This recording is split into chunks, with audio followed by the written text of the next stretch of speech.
ବିଶ୍ୱାବସୁ ବିଶ୍ୱାବସୁ ବିଶ୍ୱାବସୁ ବିଶ୍ୱାବସୁ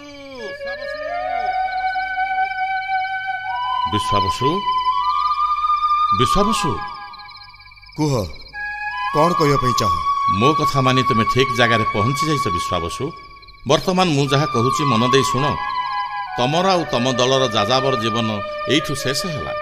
ଆଉ କୁଆଡ଼େ ଘୁରି ବୁଲିବା ଦରକାର ନାହିଁ। ଏବେ ଆମର କର୍ତ୍ତବ୍ୟ କଣ? ଆମେ କଣ କରିବୁ? ଏଇ ମୁକ୍ତ ପ୍ରାଙ୍ଗଣରେ ତୁମେ ତୁମର ବସତି ସ୍ଥାପନ କରିବ। ବସତି? ହଁ, ବସତି। ତମେ ସମସ୍ତେ ତମମାନଙ୍କର ଗୃହ ନିର୍ମାଣ କରି ଏଇଠାରେ ଅବସ୍ଥାନ କରିବ। କାଳକ୍ରମେ ଏହା ଶବର ରାଜ୍ୟରେ ପରିଣତ ହେବ। ହେଲେ ଆମେ ଚଳିବୁ କେମିତି? ବଞ୍ଚିବୁ କେମିତି? ଏଇ ପାହାଡ଼, ଅରଣ୍ୟ, ନଦୀ ତମକୁ ବଞ୍ଚିବାର ସାମର୍ଥ୍ୟ ଯୋଗାଇ ଦେବ। ତୁମର ଲୋକମାନେ କୃଷିକର୍ମ କରିବେ। ଏହା ମୋର ନିର୍ଦ୍ଦେଶ। କିନ୍ତୁ ତମେ କିଏ? ସମୟ ଆସିଲେ ତମେ ନିଶ୍ଚୟ ମୋତେ ଜାଣିପାରିବ। ଆଉ ସେ ସମୟ ଖୁବ୍ ଶୀଘ୍ର ଆସୁଛି। କିଏ କିଏ କହୁଛ ମତେ?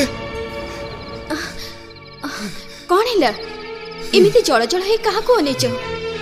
କଣ ସ୍ୱପ୍ନ ଦେଖିଲ ନା କଣ? ହେଇ, କଣ ହେଲା?